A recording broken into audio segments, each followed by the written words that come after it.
네, 1988년 서울 올림픽이 열렸죠. 전 세계의 눈과 귀가 서울로 향했는데요.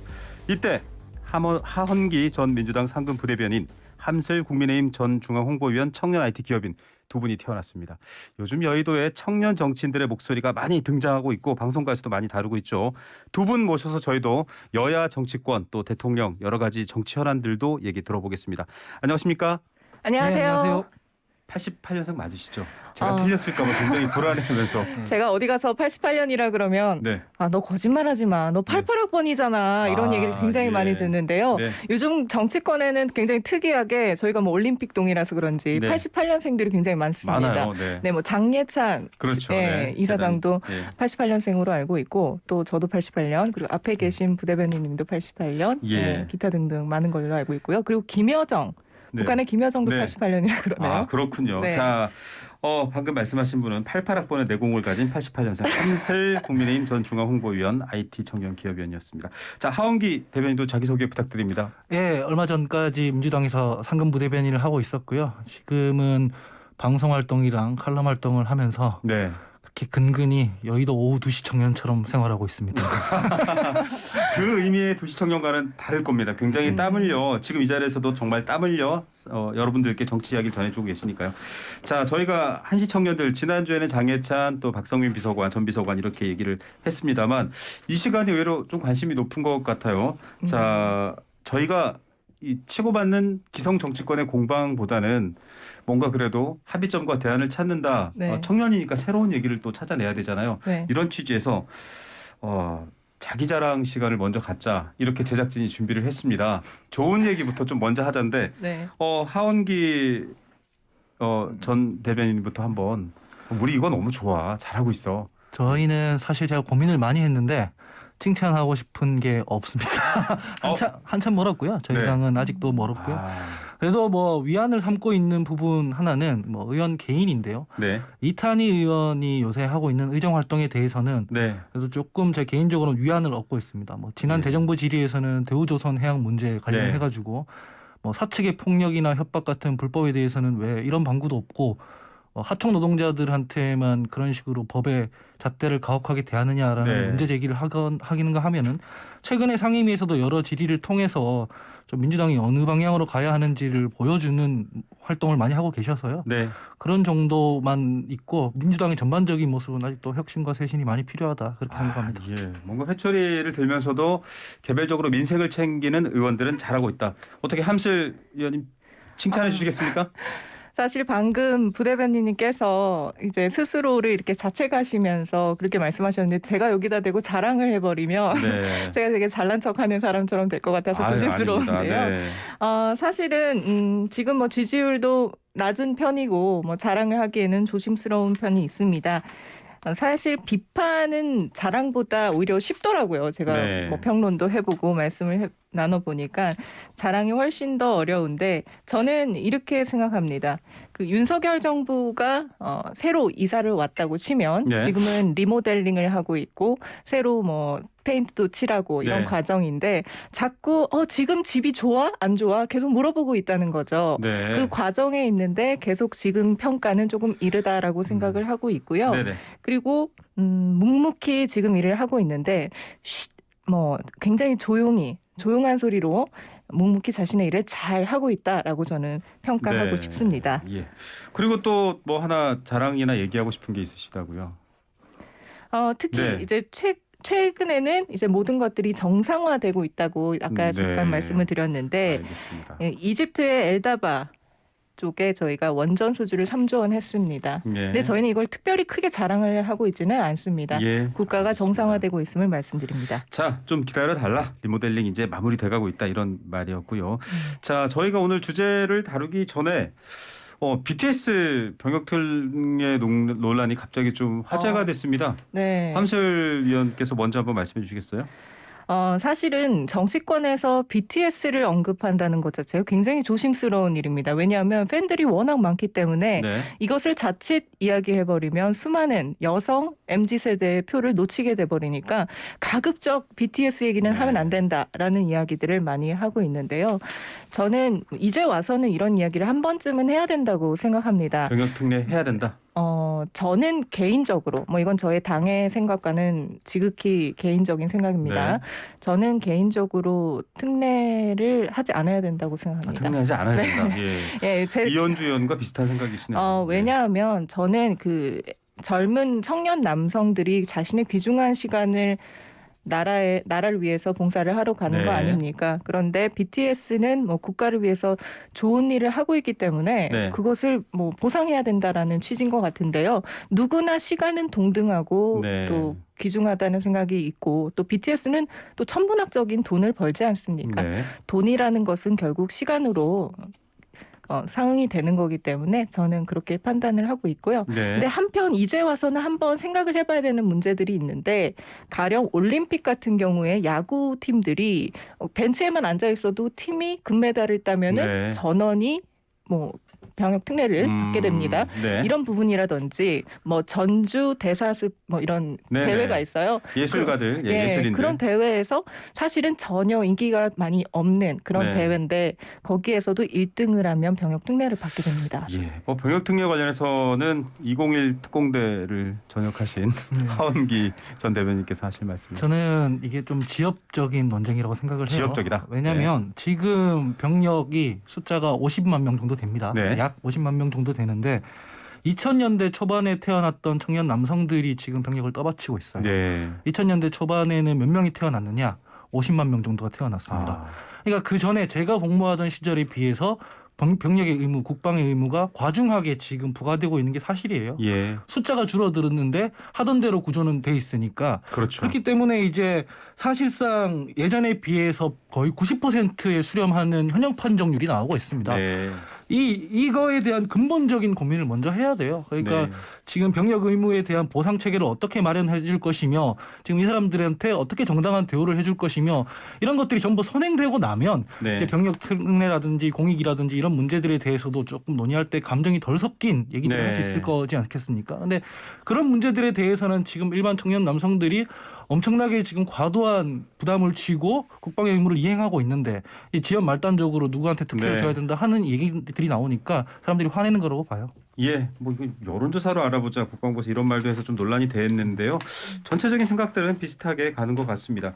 여기서 좀 접고요. 민주당 얘기를 해야 됩니다. 자, 검찰이 이재명 대표 출석 통보를 했습니다. 어제 그 얘기가 나왔는데 일단은 이 얘기에 대해서 좀 기본 입장부터 살펴봐야 될 것 같습니다. 공소시효가 9일까지긴 한데 6일 10시로 콕 집어서 검찰에 나와라 얘기했습니다. 함실 위원님 어떻게 보십니까? 어제 이재명 측에서 문자가 이렇게 공개된 것을 보면 네. 이제 전쟁이 시작됐다라고까지도 이야기를 네. 했습니다. 그게 보도화가 됐고 전 국민들은 무슨 전쟁이라도 하는가 보다라고 생각하는데요. 저는 기본적으로 적폐 수사와 보복 수사는 구분이 돼야 된다고 생각합니다. 네. 이재명 대표의 지금 의혹들 그리고 여러 가지 수사받는 내용들은 당대표가 되기 이전 그리고 네. 어떤 부분들은 대통령 후보가 되기 이전부터도 존재했던 내용들입니다. 그것들이 마치 지금부터 정치 보복으로 시작되고 있다라고 판단하는 것은 잘못된 호도라고 저는 생각하고 있고요. 예. 그리고 죄가 있다면 반드시 뭐 조사를 받아야 되는 것이고 그게 죄가 맞다면 처벌을 받아야 되는 것인데 네. 저는 조사를 받았으면 좋겠습니다. 그리고 순순히 조사를 받고 뭐 그냥 뭐가 법적인 나오면, 문제니 네. 가서 조사 받아라. 하원기 대변인 어떻게 생각하세요? 저는 뭐 기본적으로 잘못이 있으면 책임을 지는 게 너무 당연한 거고요. 네. 그다음에 수사에 필요하면은 출석 요구할 수도 있다고 생각을 네네. 합니다. 근데 이제 좀 따져볼 필요가 있어요. 네. 왜냐하면 이 건의 핵심은 과거 국토교통부가 성남시에 백현동 땅을 팔려고 협조 요청을 했는데 네. 이걸 이재명 대표가 국감에 출석해서 국토부의 협박을 받고 있다 네. 이렇게 표현을 했기 때문에 이게 압박일 수는 있어도 협박은 아니다 이런 논리로 지금 허위사실 유포라는 네. 거거든요. 그러면은 제가 궁금한 게 있어요. 2020년에 추미애 당시 법무부 장관이 국회 본회의장에서 윤석열 검찰총장에 대한 징계를 시사하는 듯한 문자를 본인의 장관 정책보좌관한테 보낸 적이 있습니다. 네. 이게 언론에 사진이 찍혀서 나갔는데 그때 당시 자유한국당이 어떤 논평을 냈냐면 윤석열 검찰총장 보라고 쓴 문자다. 이거 비열한 협박이다. 이렇게 네. 논평을 냈거든요. 근데 사실은 그 문자는 윤석열 총장한테 보낸 것도 아니고 자기 보좌관이랑 의견 나누면서 법령 찾아보라고 한 거기 때문에 협박도 아니에요. 네. 하지만 그걸 가지고 뭐 자유한국당이 이거 형법 283조에 해당하는 뭐 협박죄를 저질렀다고 허위사실 유포했다. 이런 식으로 예. 저희가 문제 제기하거나 고소한 사람이 없었습니다. 그러니까 정치적 표현이라는 건데 네. 이게 지금 여기서 정치보복이라는 얘기가 왜 나오냐면 국민의힘에서는 어떤 표현을 두고는 윤리 징계를 하자고 하고 어떤 표현을 두고는 정치적 수사라고 하고 이런 식으로 지금 고무줄처럼 이렇게 그 규범을 대하는 모습을 보이고 있지 않습니까? 그렇기 때문에 정치보복이라는 반발도 나오는 건데요. 저도 적폐수사와 보복수사는 구분되어야 한다고 생각을 하고 이게 만약에 정당한 수사고 공정한 절차를 거친다면 민주당이 역풍을 맞을 겁니다. 예, 정당한 수사면 역풍을 맞겠지만 오늘 이재명 대표가 오늘 이제 의견을 냈습니다. 엉뚱한 말꼬리 잡기 이런 표현을 썼는데 두 분의 입장은 이제 정반대로 갈리고 있습니다만 궁금한 게 있습니다. 하나를 여쭤봐야 될 것 같아요. 검찰 서울중앙지검 공공수사 2부가 6일 오전 10시에 출석하라라고 했는데 6일 오전 10시 반에 우희종 서울대 교수죠. 사회대개혁 지식 네트워크를 비롯한 교수 학계에서 김건희 여사의 논문 검증 결과를 발표합니다. 시간이 정확해요. 그래서 사실은 뭐 이거 덮기 위한 거냐, 이슈 덮어쓰기냐, 바꾸기냐 이런 논란이 있습니다. 이런 논란 어떻게 해석해야 될까요? 함실위원부터 먼저 의견 한번 주시죠. 저 같은 경우에는 청년 정당이기 때문에 솔직하게 제 생각을 소신 있게 말씀드리는 것도 네네. 저의 덕이라고 생각합니다. 저는 개인적으로 김건희 여사의 국민대학교 논문에 대해서 국민대학교 측에서 또는 일부 교수들이 네. 여기에 대해서는 더 이상 진행하지 않겠다라고 했던 것에 그렇죠. 대해서는 투표. 저 개인적으로는 좀 실망스러운 생각을 가지고 있습니다. 네. 공교롭게 뭐 비슷한 시간으로 한 것인지 뭐 그게 의도적인 건지 아닌지는 뭐 저도 잘 모르겠습니다. 그렇죠. 알 수는 없지만. 네, 그래도 별도의 사안으로 봐야 되고요. 뭐 그날 상황을 잘 지켜봐야 될 것 같습니다. 이런 의혹들이 계속 꼬리를 물 것 같긴 해요. 정치권에서. 예, 근데 뭐 저도 대동소이한 의견이고요. 사실 소환 통보라는 게 법원에서 영장 받아서 하는 게 아니라 검찰에서 그냥 출석 요구한 거거든요. 맞으십시오 이거죠. 네, 그게 뭐냐면 예전에 가세현이라는 유튜버가 있었는데 검찰에서 출석 요구야 3번 불응하니까 막 체포하고 그러잖아요. 네네. 이제 그런 개념이라서 반드시 그때 출석 요구를 한다는 보장도 없습니다. 그래서 네. 좀 따져봐야 될 문제다라고 생각합니다. 출석을 할지 안 할지는 모르겠다. 이게 좀 정치적인 공세다라는 측면에서는 왜냐하면 이제 아침에 기자들이 윤석열 대통령에게 오늘 아침에 물었습니다. 이 사안에서 물어보니까 그 뭐 바빠서 기사 볼 시간도 없어. 근데 사실은 우리가 정치인들의 말을 말 그대로 보지는 않잖아요. 그 뒤에 이면 네. 뭐 거리를 두겠다는 건지 무시를 하겠다라는 건지 이걸 어떻게 해석해야 될지 놓고 또 막 쏟아내고 있습니다만 두 여의도 상암동 한시청년의 얘기를 듣고 싶습니다. 윤석열 대통령의 반응 어떻게 해석하세요?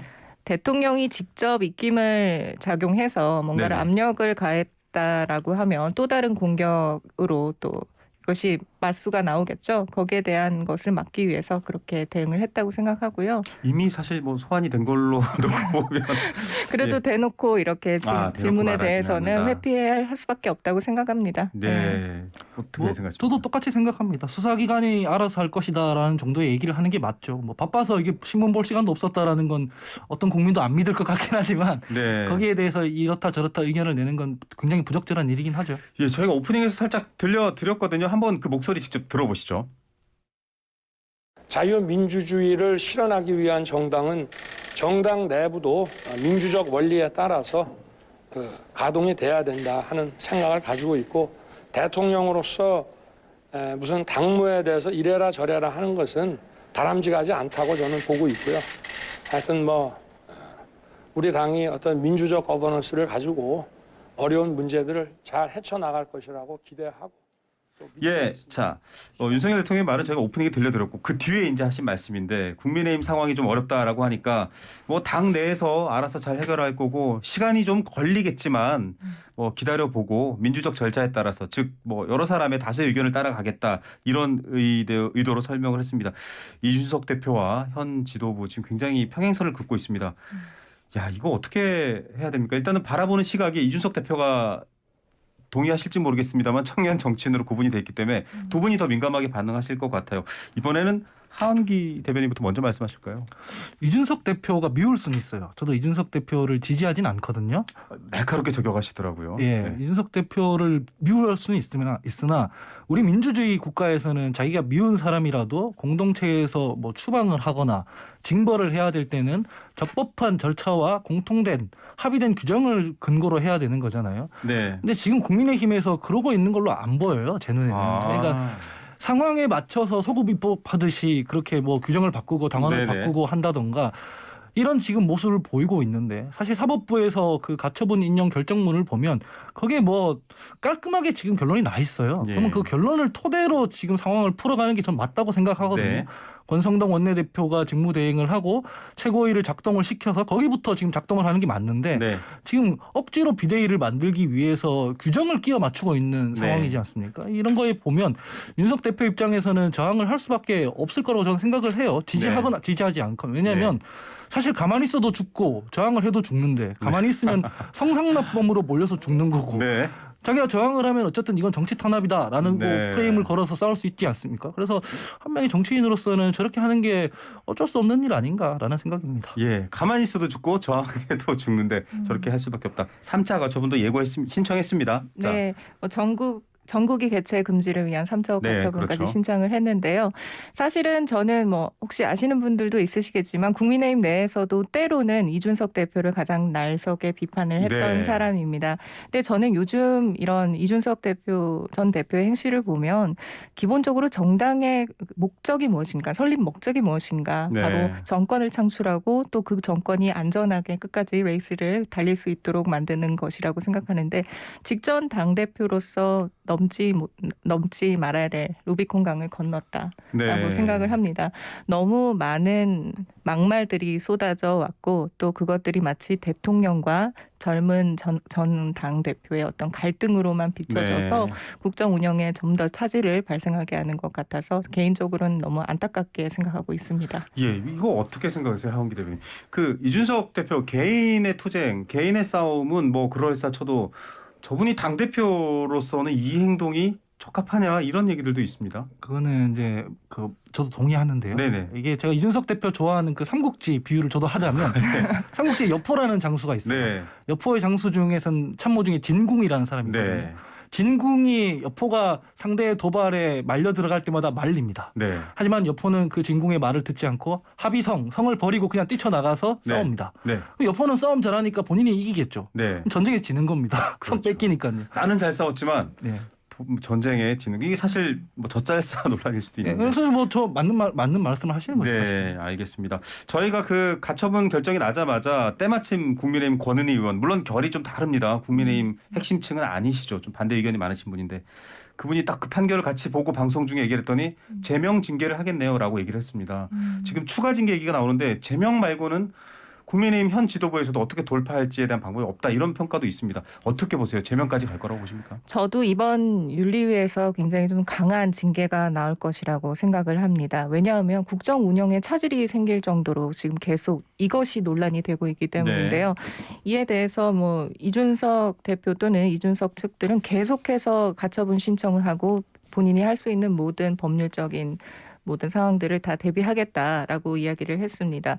뭐 3차, 4차, 5차 뭐 이렇게도 가능할 것 같은데 사실은 언론이라는 것은 또 국민의 어떤 관심이라는 것은 때로는 확 끌어오르지만 굉장히 또 지루하게 느껴질 수도 있거든요. 네. 예를 들어 3차, 4차, 5차 이게 계속 늘어지고 또 국민의힘은 한편 비대위가 출범하고 새롭게 시작을 한다면 이준석 대표의 이런 행동들이 계속 지루하게만 느껴지고 이준석 대표는 결국 아무것도 얻지 못할 것이라고 생각이 듭니다. 예, 뭐 의미 분석까지 해서 제명 얘기하셨고요. 위원님 말씀을 저는 정당인으로서는 이해가 됩니다만 네. 근데 보수 정당은 특히 더 법과 절차를 중요시하게 생각하는 네. 정당이잖아요. 네네. 사실은.